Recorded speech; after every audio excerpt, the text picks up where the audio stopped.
आदाब नाज़रीन, दोपहर के 4 बज चुके हैं। मैं हूं सनम एजाज और आप देख रहे हैं प्रोग्राम स्पेशल रिपोर्ट।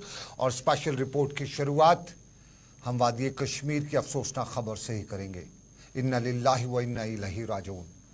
29 अक्टूबर की तारीख थी। आपके टेलीविजन स्क्रीन पर अब जो तस्वीर आएगी ये जम्मू कश्मीर पुलिस के इंस्पेक्टर मसरूर अहमद वानी की तस्वीर है। और मसरूर अहमद वानी 29 अक्टूबर को श्रीनगर के ईदगाह के इलाके में अपने मुकामी लोगों, अपने पुलिस के एहलकारों के साथ क्रिकेट खेल रहे थे कि नज़दीक से उन पर गोली चलाई गई। वो शदीद तौर पे ज़ख्मी हुए। उन्हें फौरी तौर पर श्रीनगर के सिकम्स अस्पताल पहुंचाया गया। 29 अक्टूबर की दोपहर का वक्त था और तब से लेकर कल तक उनका श्रीनगर के सोर अस्पताल में इलाज चल रहा था। कल उनकी तबीयत ख़राब हुई। उन्हें खुसूसी तौर पर खुसूसी इलाज के लिए दिल्ली के एम्स मुंतकिल किया गया, लेकिन रात देर गए खबर यही आई कि ज़ख्मों की ताब न लाते हुए मसरूर अहमद वानी इंस्पेक्टर इस दुनिया से कूच कर चुके हैं। 29 अक्टूबर 2023 को पॉइंट ब्लैंक रेंज से पिस्तौल से उन पर हमला किया गया था और ये श्रीनगर के ईदगाह के इलाके में था जब वो वहाँ पे क्रिकेट खेल रहे थे। एक अफसोस भरी खबर। और कल उन्हें एयर एम्बुलेंस के जरिए नई दिल्ली मुंतकिल कर दिया गया था। बचाने की भरपूर कोशिश की गई, लेकिन ज़िंदगी और मौत का फैसला, हयात का फैसला रब कायनात करता है। और रब कायनात के इस फैसले के सामने दुनिया की सारी ताकतें झुक जाती हैं, कुछ नहीं कर पाती हैं, बेबस हो पाती है। और इंस्पेक्टर मसरूर दुआओं और दवाओं सबके बावजूद भी जिंदगी की जंग हार बैठे।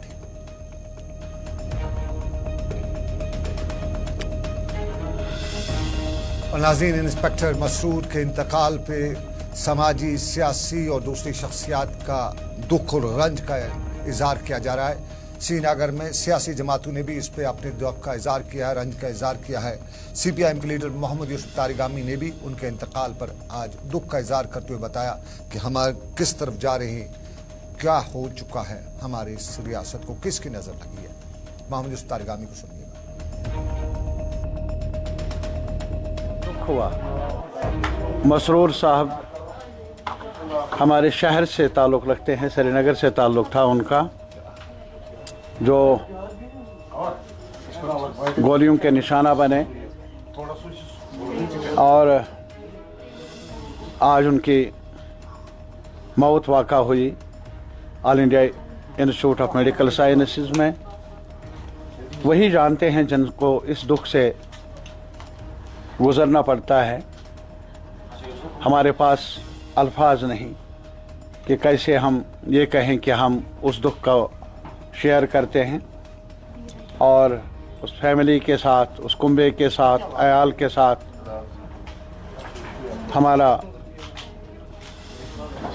हम शरीक हैं उस गम में।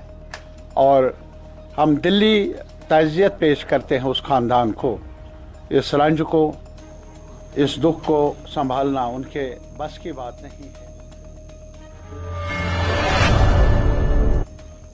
दुख होता है, बहुत तकलीफ होती है और साफ जाहिर है ये वही लोग जानते हैं जिनका कोई अपना इन हालात में इस तरह से चला जाता है।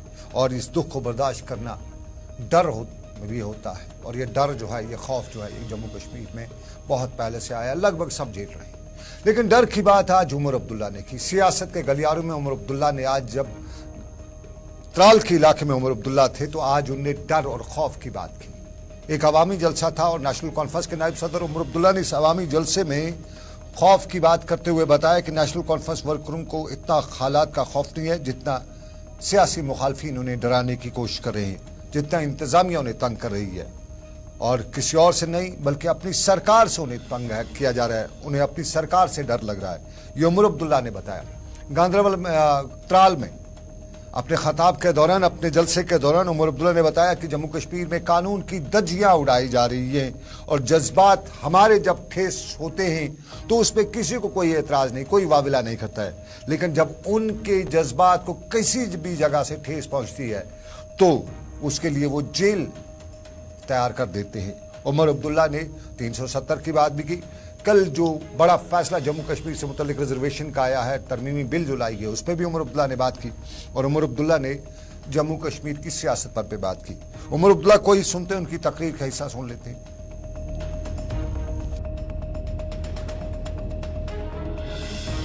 आज मेरे वर्करों को, मेरे साथियों को इतना हालात का खौफ नहीं है जितना हमारे सियासी मुखालिफ हमें डराने की कोशिश करते हैं, जितना इंतजामिया हमें कम करने की कोशिश करती है, जितना हुकूमत हमें रोकने और बंद करने की कोशिश की जाती है।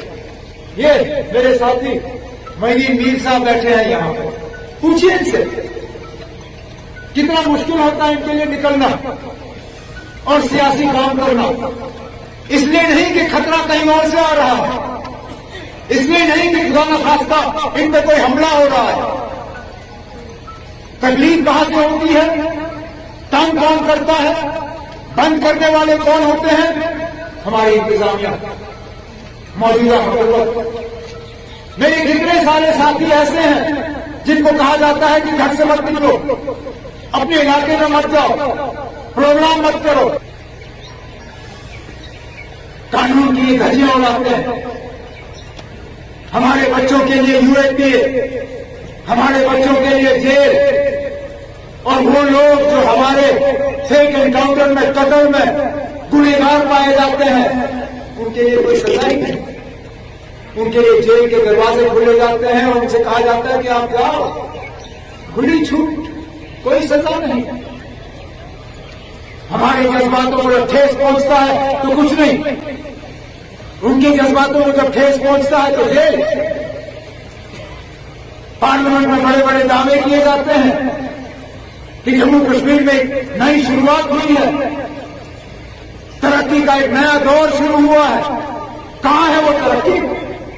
कौन सा नया प्रोजेक्ट आज त्राल की सरजमीन में आया है जिसके तरफ आप उंगली उठा के कह सकते हो कि हाँ जनाब 370 हटने के बाद यहां लोगों ने तरक्की देखी, यहां के नौजवानों ने फायदा देखा? कौन सा नया सरकारी मुलाजमत का दौर यहां शुरू हुआ? किस नौजवान को सरकारी नौकरी का ऑर्डर मिला? कौन सा नया कारखाना खुला यहां पे? कौन सा नया कॉलेज खुला? कोई स्कूल, कोई अस्पताल, कोई यूनिवर्सिटी, कोई फैक्ट्री, कोई टूरिज्म के नक्शे पर क्या इस इलाके को लाया गया?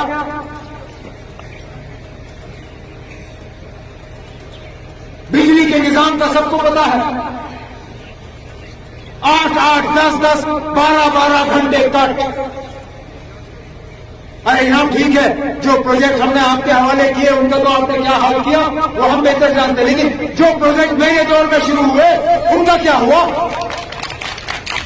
हुकूमत छोड़े हुए आप मुझे उमर अब्दुल्ला, सरकार पर इल्जाम, तमीर तरक्की से लेके सियासत और हालात पर इल्जाम, और सरकार को बताया कि कहां हो रहा है सब कुछ। लेकिन उमर अब्दुल्ला ने अपनी तकरीर में एक लफ्ज़ इस्तेमाल किया कि सरकार डराने की बात तो सही है, लेकिन उनका इल्ज़ाम कि सियासी मुखालफिन उन्हें डरा रहे। ये सियासी मुखालफिन कौन है ये उन्होंने नहीं बताया।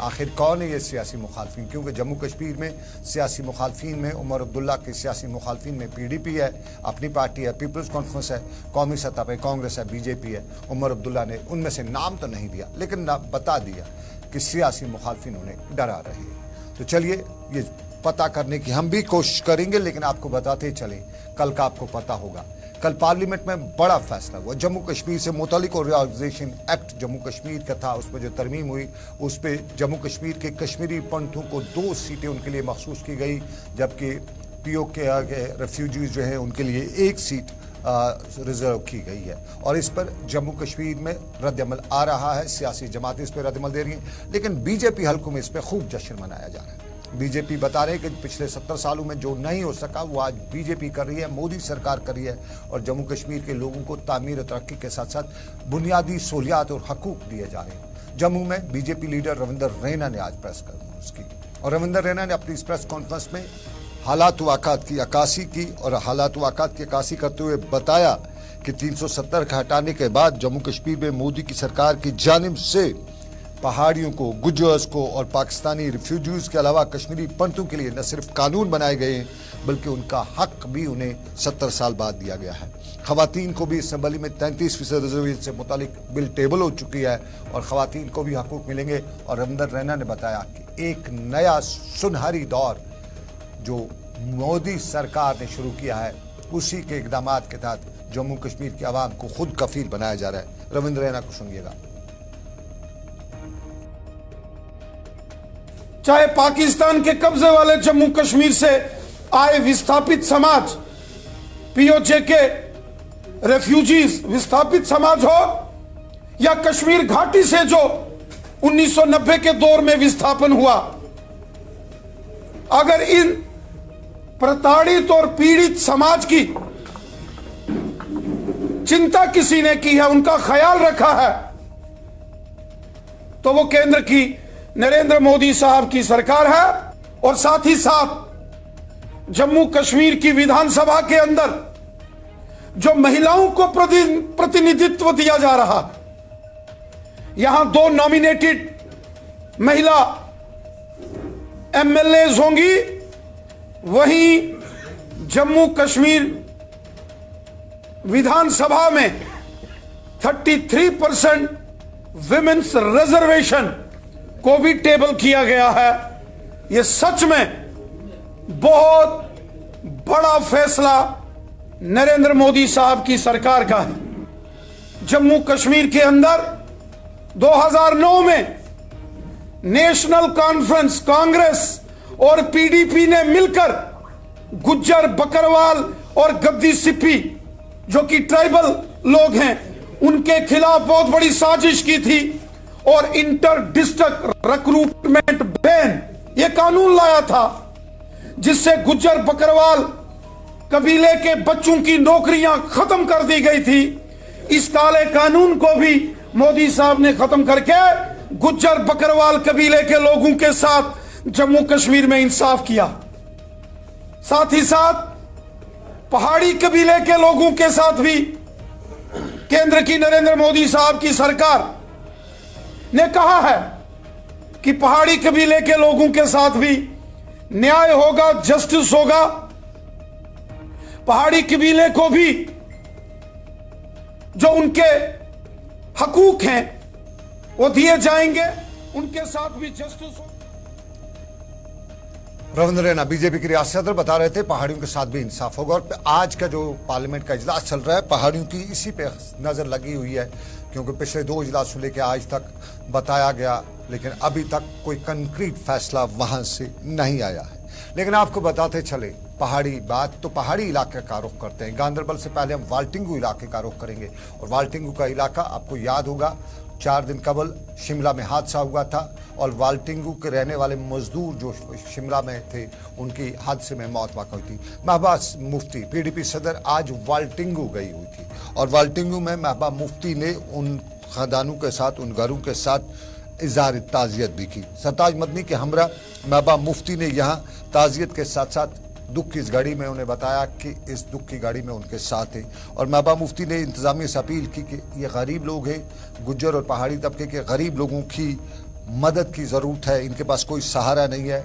जो इनके घर में कमाऊ लोग थे वो इस दुनिया से चल बसे हैं। और महबूबा मुफ्ती ने यकीन भी दिलाया कि वो हिमाचल प्रदेश के वज़ीर आला से भी इस मामले पर बात करेंगे। ज़रा सुनिए महबूबा मुफ्ती ने वहाँ कहा, क्या बताया, उसके बाद हम आपको गांदरबल लिए चलेंगे जहाँ महबूबा मुफ्ती का बड़ा इजलास भी हो रहा है। बहुत ही क्या करें, ये तो दिल दुखाने वाली बात हुई है। आपने देखा है एक एक शख्स के 6-6 बच्चियां हैं, 3-3 बच्चे हैं, बूढ़ी माँ है और मजदूरी करने के लिए बेचारे गए थे और वहाँ इनकी मौत होगी।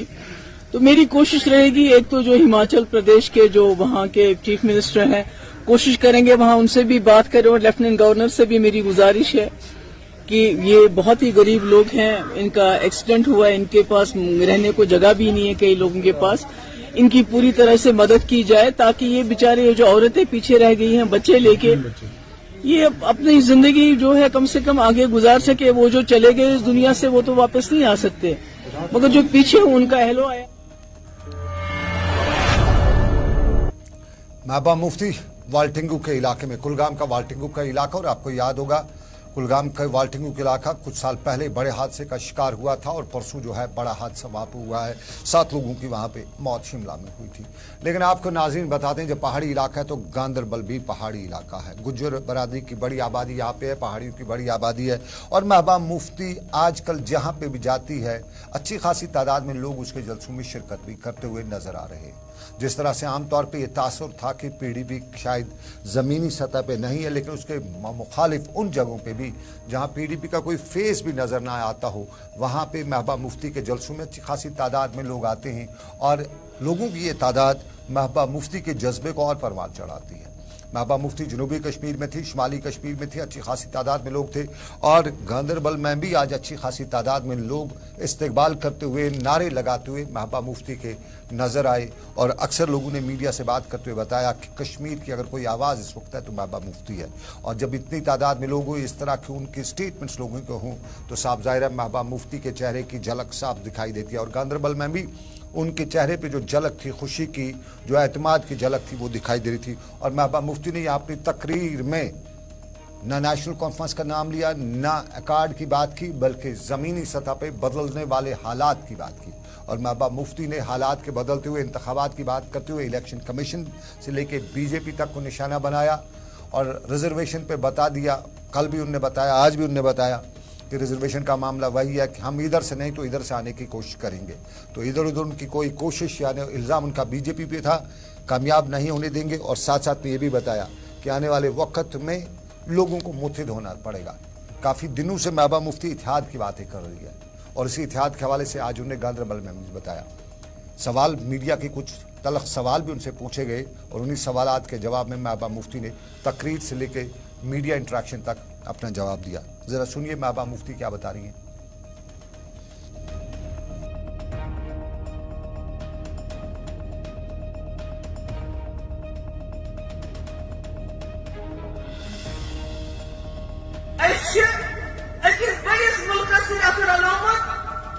मुश्किलात अच्छी प्रॉब्लम मगर यह मुल्क से तैयार करो अमे खातर सुमेर पाकिस्तान से टिकट सुमेर कश्मीर से टिकट ताकि कश्मीर से भाषण मे गई इज्जत खलल इज्जत करो बाहर ये गए वारिया इलाहा गई 500 रुपये कार्ड होना तो दान बनाने गंदी नाली के कीड़े ये मुफ्ती साहब कांग्रेस में सोशल बाइकाट करने तड़के मामला दपान मगर ये कुलूशन 500 रुपये कार्ड गो मुफ्ती साहब इंदिरा जी दोस मुफ्ती जी शेख साहब कौमी लहर अंदरस में आनो तो त्रो सारी कुर्सी अस बदल कह फैसला कर। मुफ्ती साहब ने सर झुकाया, ठीक है अस दो अगर शेख साहब ने वापस इन से मसले कश्मीर हल गई कुर्सी कस कत मगर बदकिस्मती रूज अ चीज तथ अकार्डस मज आम लुकन इन खातर कह सिर्फ आई कुर्सी पत गो राजीव फारूक अकार्ड सह गो कुर्सी खातर पत गो राहुल उमर अकार्ड सह गो कुर्सी खातर। इलेक्शन कमीशन हो या कोई और इदारा हो, वो सब बीजेपी के कंट्रोल में इस वक्त जो बीजेपी कहती है वही करते हैं। इसलिए जब तक बीजेपी इसके लिए तैयार नहीं होगी, क्योंकि वो रोज बरोज नए नए कानून ला रही है जम्मू कश्मीर में, जिससे जम्मू कश्मीर के लोगों की इख्तियारात दिन ब दिन कम होते जा रहे हैं। तो जब तक उनका अपना एजेंडा जो है वो पूरा नहीं होगा, तब तक लगता नहीं कि हमारे चीखते चिल्लाने। चलिए महबूबा मुफ्ती को आपने सुना, एजेंडा अकार्ड सब कुछ बता दिया और बीजेपी का एजेंडा भी बता दिया। लेकिन आपको नाज़रीन बताते चले, एजेंडा सोशल मीडिया पर भी बहुत से लोग फैलाते रहते हैं। और सोशल मीडिया के हवाले से आपको याद होगा परसों डीजी जम्मू कश्मीर पुलिस ने बाज़ाब्ता तौर पर एक प्रेस कॉन्फ्रेंस में बताया था कि अब सोशल मीडिया पे ऐरा गैरा नथु खैरा जो कुछ लिखता है, जो कोई वॉरियर कीबोर्ड वॉरियर बनता है, उस पर एहतियात रखने की उसको ज़रूरत है, नहीं तो जेल की सलाखें भी हो सकती हैं। और बाज़ाब्ता तौर पर पिछले 24 घंटों में हमने देखा पुलिस बाज़ाब्ता तौर पर SSP बाज़ाब्ता तौर पर इस पर बयान दे रही। गांदरबल की जब महबूबा मुफ्ती थी तो गांदरबल के साथ वाले गांदरबल के ही ज़िला पुलिस SSP ने मीडिया से बात करते हुए आज एक बार फिर ये दोहराया कि क्या कुछ सूरत हाल है और सोशल मीडिया को पर अगर कोई मिलिटेंसी, अलहदगी पसंदी या दूसरे मामला से मुतालिक पोस्ट कर रहता है तो उसको समझ जाना चाहिए कि उसके खिलाफ कार्रवाई हो सकती है। और अगर कोई ऐसा मैसेज भी आता है तो वो फौरन स्क्रीनशॉट लेकर पुलिस स्टेशन को रिपोर्ट करे, और अगर किसी ग्रुप पे ऐसे मैसेज आते हैं तो फौरन इस ग्रुप से अपने आप को अलहदा किया जाए। ये एसएसपी गांधरबल ने बताया। इसी तरह के अल्फाज का इस्तेमाल एसएसपी बारामूला ने बताया। दोनों को कंबाइन में सुनाते हैं, सुनिएगा पहले एसएसपी गांधरबल क्या कहते हैं और एसएसपी बारामूला क्या कहते हैं। डिस्ट्रिक्ट एडमिनिस्ट्रेशन ने 144 के अंडर एक ऑर्डर इशू किया है, जिसमें कि ये बोला गया है कि कोई भी व्यक्ति या इंटरनेट यूज़र ऐसी कोई पोस्ट, मैसेज या वीडियो शेयर ना करे जो कि टेररिज्म या सेपरेटिस्ट आइडियोलॉजी या फिर कोई अफवाह भरी जिसमें मैसेज हो, ऐसे कोई भी मैसेज को वो शेयर ना करें। इससे कि डिस्ट्रिक्ट का माहौल ख़राब हो सकता है और एक लॉ एंड ऑर्डर की सिचुएशन क्रिएट हो सकती है। इसमें कुछ चीज़ें मैं मजिस्ट्रेट बारामूला ने 30 नवंबर को एक सेक्शन 144 सीआरपीसी के तहत एक ऑर्डर इशू किया है, जिसकी वजह से आइंदा से कोई भी शख्स अगर किसी भी सोशल मीडिया के जरिए किसी दहशतगर्दाना तंजीम से वाबस्ता कोई भी पोस्ट शेयर करता है या उसको कंज्यूम करता है या अपने किसी ग्रुप्स में शेयर करता है या अपने किसी सोशल मीडिया हैंडल में पोस्ट करता है, जिससे कि दहशतगर्दाना कार्रवाइयों को बढ़ावा मिले या लोगों में दहशतगर्दाना तंजीमों के प्रति जो है डर पैदा हो या लोगों में कम्युनल डिसहार्मनी पैदा हो, ऐसे किसी भी पोस्ट को शेयर करने वालों के खिलाफ पाबंदी लगाई गई है। मैं आप सबको बताता चलूं कि यूएलपीए और इंडियन पिनल कोड के मुख्तलिफ सेक्शंस के तहत ये एक कानूनन जुर्म है, और इस ऑर्डर की वजह से अब ये आयत हो चुका है हम पे कि जो भी शख्स इस तरीके से डिजिटल डिवाइसेस पे या अपने सोशल मीडिया का इस्तेमाल करते हुए टेररिस्ट ऑर्गेनाइजेशन से इशू किए गए कोई भी पोस्ट को या सेपरेटिस्ट ऑर्गेनाइजेशन से पोस्ट किए गए। चलिए, ये था हमारा आज का स्पेशल रिपोर्ट। आज के स्पेशल रिपोर्ट से बस इतना ही। फिलहाल दीजिए इजाजत इस उम्मीद के साथ कि रब्बे कायनात की मर्जी। फिर करेंगे आपसे मुलाकात। कश्मीरी बुलेटिन आपके लिए आ रहा है। मुझे दीजिए इजाजत। अल्लाह हाफिज।